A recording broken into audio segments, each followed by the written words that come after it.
चाहे व्यक्तिगत जीवन हो या युद्ध का मैदान, कोई भी समय हो, कोई भी संस्थान हो, इंसान को कदम कदम पर निर्णय लेने पड़ते हैं और यही निर्णय उसके जीवन की दिशा को तय करते हैं। कभी जल्दबाजी में लिए फैसले भी लाभदायक सिद्ध होते हैं, तो कभी बहुत सोचने समझने के बाद भी चूक हो जाती है। यहाँ भी सभी अपने अपने निर्णय ले चुकने के बाद उस समय की प्रतीक्षा में थे जब इनका परिणाम आएगा। जल्दबाजी में अधीश ने वार तो कर दिया, लेकिन उसका निशाना कौन बना वो समझ नहीं पाया।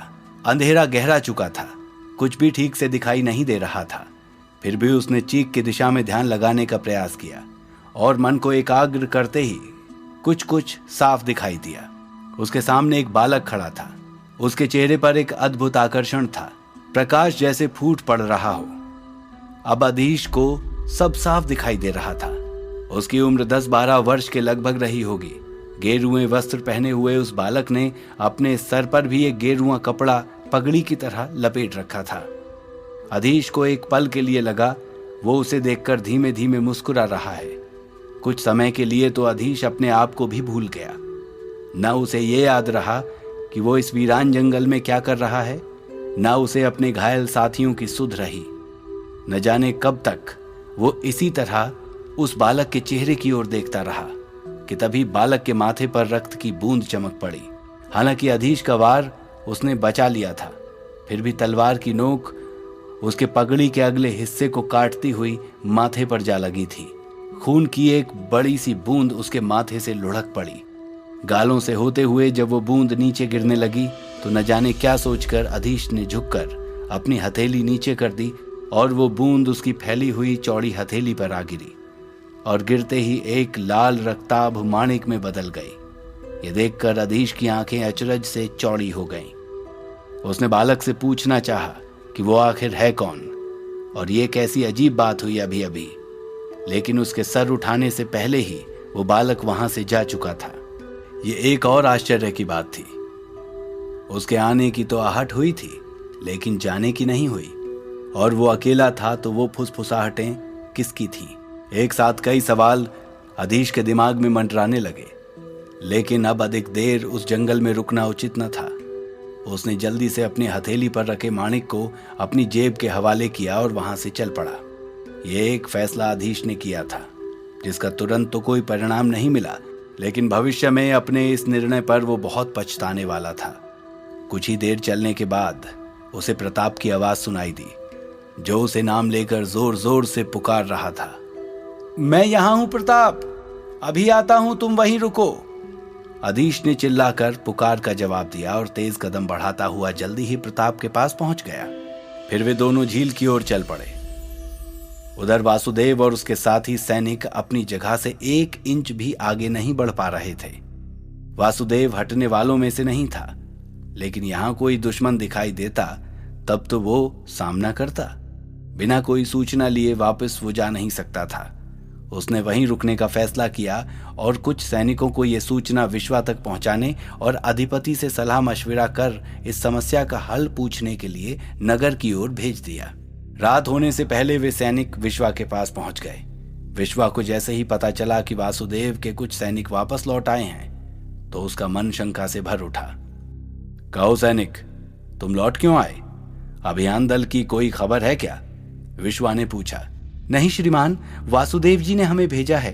रास्ते में किसी असुरी शक्ति के प्रभाव से हमारी सेना आगे नहीं बढ़ पा रही है।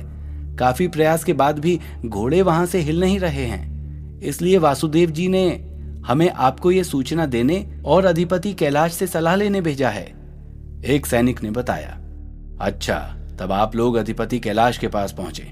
मैं भी आपके पीछे पीछे वहीं आता हूं। इतना कहकर विश्वा ने एक सेवक को गाड़ी तैयार करने का आदेश दिया। जल्दी ही वे सब अधिपति के पास पहुंच गए, लेकिन वहां अब भी जबरदस्त पहरा था और अधिपति अब भी निर्माणशाला में ही थे। ये जानकर विश्वा को बहुत हैरानी हुई। फिर भी अधिपति तक सूचना भेजी गई और थोड़ी ही देर में वो बाहर आ गए। विश्वा से पूरी बात सुनकर अधिपति धीमी आवाज में बोले, ये तो होना ही था विश्वा जी। मुझे पहले ही अंदाजा था कि दुश्मन कितना खतरनाक हो सकता है, इसलिए मैंने अपने सबसे योग्य शिष्यों को वहां भेजा, वरना आम दुश्मन के खिलाफ तो वासुदेव की सेना ही काफी थी। लेकिन अब क्या करना चाहिए अधिपति? क्या वासुदेव को वापस बुला लिया जाए? विश्वा ने पूछा। नहीं, उसकी जरूरत नहीं पड़ेगी। मैं एक नक्शा और एक पत्र दे रहा हूं। उसमें बताए रास्ते से आसानी से सेना गंतव्य तक बिना किसी रुकावट के पहुंच जाएगी, साथ ही एक हथियार भी, कहकर अधिपति ने एक सेवक को इशारा किया। थोड़ी देर में जो व्यक्ति बाहर निकला उसे देखकर विश्वा की आंखें फटी की फटी रह गईं। उसको हैरान देखकर अधिपति मुस्कुरा दिए। यही तो वो हथियार है विश्वा जी, जिसके निर्माण में मैं दिन रात लगा हुआ था। फिर नक्शा देकर और सारी बात समझकर उस व्यक्ति को अधिपति ने वासुदेव के सैनिकों के साथ भेजा। लेकिन विश्वा को अभी कई सवाल अधिपति से पूछने थे। अधीश और प्रताप जल्दी ही झील के पास पहुंच गए। वैद्य जी कार्तिक का इलाज शुरू कर चुके थे और उसे होश आ गया था। अब सवाल था पाणिक का। सभी ने मिलकर फैसला किया कि किसी भी तरह रात बाकी रहते उसे अधिपति के पास पहुंचना होगा। वैद्य जी ने पाणिक के घाव पर तो लेप लगा दिया था, लेकिन उसकी मूर्छा का इलाज उनके पास नहीं था।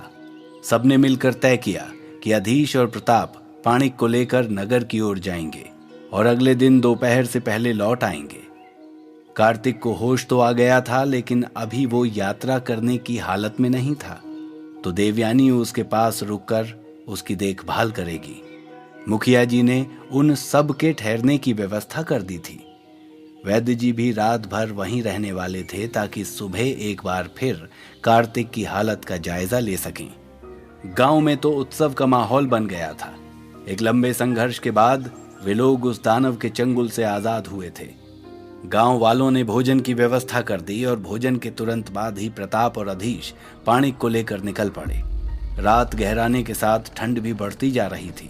प्रताप घोड़ा गाड़ी चला रहा था और अधीश उसके बगल में बैठा हुआ था। पाणिक को उन्होंने अंदर लिटा लिया था।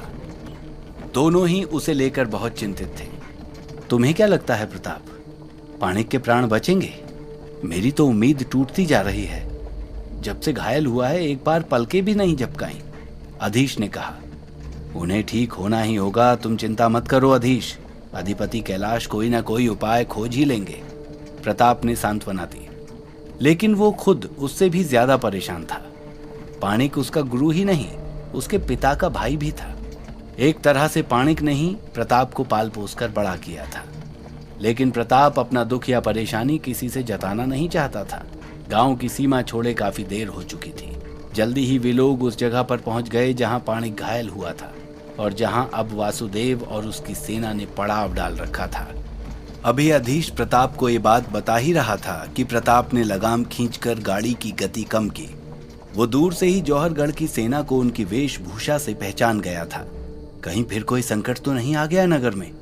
हमारे सैनिक यहाँ क्या कर रहे हैं? अरे वासुदेव भी यहीं हैं। प्रताप ने घोड़ों की लगाम खींची। अधीश ने अपने दिमाग पर जोर डाला। उसे किसी वासुदेव की याद नहीं थी, लेकिन वो किस तरह प्रताप से पूछे। अभी सोच ही रहा था कि वासुदेव खुद आगे बढ़कर उनके पास आ गया। हमें आपकी जानकारी लेने के लिए ही भेजा गया था, लेकिन इस जगह पर शायद किसी असुरी शक्ति का कब्जा है।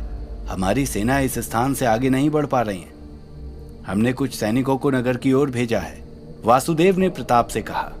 फिर उससे पूछा, लेकिन आप लोग इस समय कहाँ जा रहे हैं? इसी जगह पर अधीश पर भी हमला हुआ था और इस हमले में पाणिक घायल हो गए हैं। उनको अभी तक होश नहीं आया है।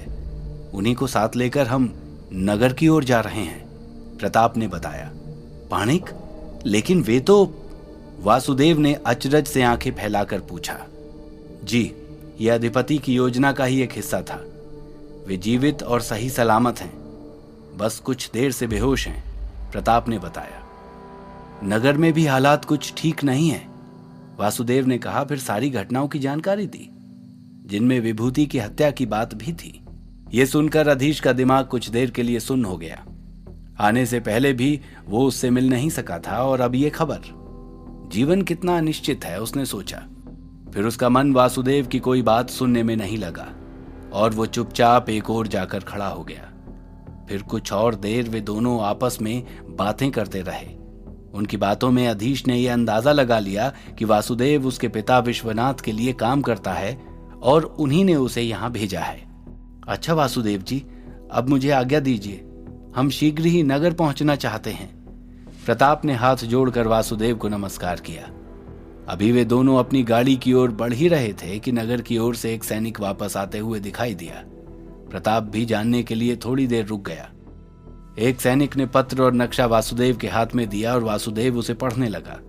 अंधेरा बहुत अधिक था। सुरक्षा को ध्यान में रखते हुए सैनिकों ने मशाल भी नहीं जलाई थी। बस सर्दी भगाने के लिए एक जगह थोड़ी सी आग जला रखी थी। उसी की रोशनी में वासुदेव पत्र पढ़ने लगा। तभी अधीश का ध्यान पत्र लाने वाले सैनिक के पीछे खड़े व्यक्ति पर गया। वो सेना की पोशाक में नहीं था तो जाहिर है सैनिक नहीं था। फिर भी उसकी कदकाठी अधीश को किसी की याद दिलाती थी।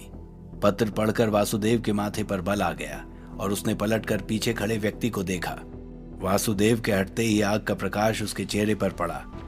इसके साथ ही वासुदेव, प्रताप और अधीश तीनों के मुंह से एक साथ निकला, विभूति। अधीश ने दौड़कर विभूति को गले लगा लिया। विभूति हंसते हुए बोला, क्या हुआ, अब तुझे मुझ पर प्यार आ रहा है?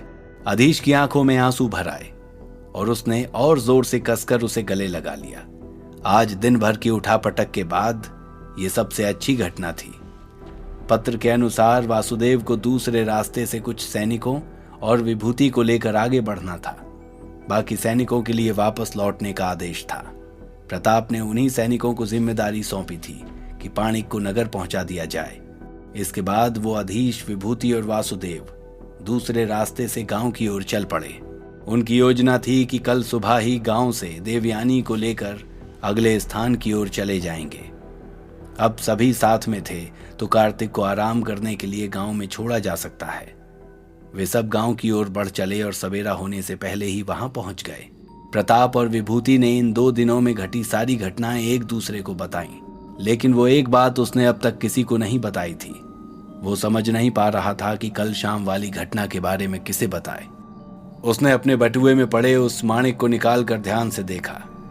उसको एक क्षण के लिए लगा जैसे वो माणिक कांपा हो। अधीश ने झट से उसे वापस रख लिया और फैसला किया कि इस बारे में किसी को नहीं बताएगा और खुद ही इस बारे में जानकारी इकट्ठी करेगा। यही सोचते हुए कुछ देर के लिए उसकी आंख लग गई।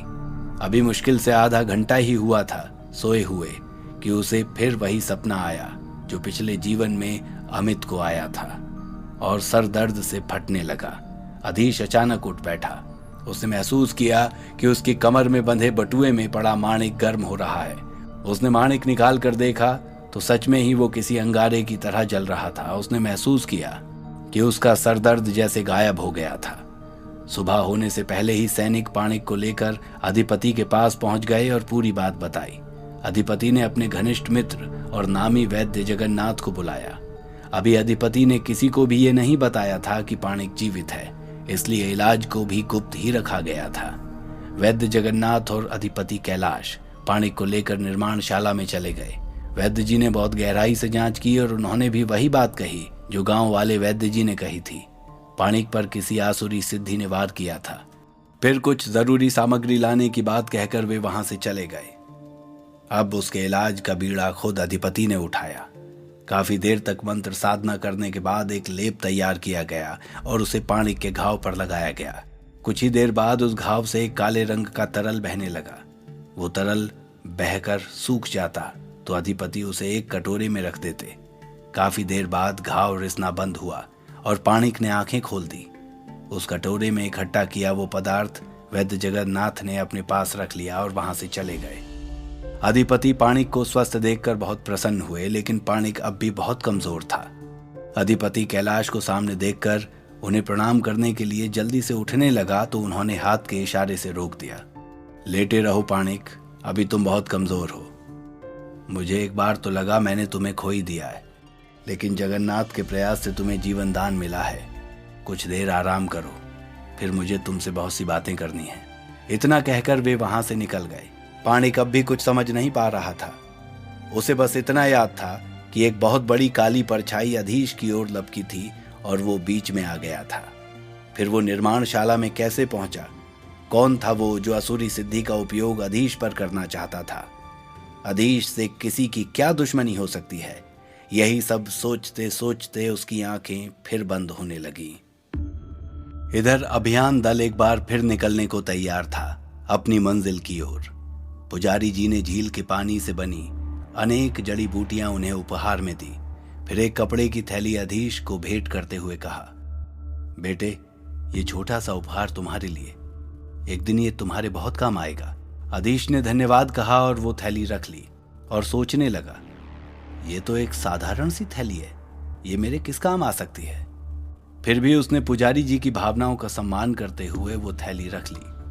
लेकिन वो कोई साधारण थैली नहीं थी। भविष्य में कितनी बार वो अधीश की सहायता करने वाली थी, ये भविष्य ही बताएगा। उधर नगर में जगन्नाथ उस काले पत्थर को पाकर ऐसे खुश था जैसे उसे कोई खजाना मिल गया हो। अब दुनिया देखेगी जगन्नाथ का जादू कहकर वो ठहाका लगाकर हंस पड़ा। कहीं अधिपति कैलाश ने अपने परम मित्र पर भरोसा करके कोई गलती तो नहीं कर दी थी? क्या था वो काला पदार्थ? कौन थी वो काली परछाई? क्या उसका जगन्नाथ से कोई संबंध था या अधीश से? जानने के लिए सुनते रहिए द मजिशियंस सीक्रेट, सिर्फ और सिर्फ पॉकेट FM पर।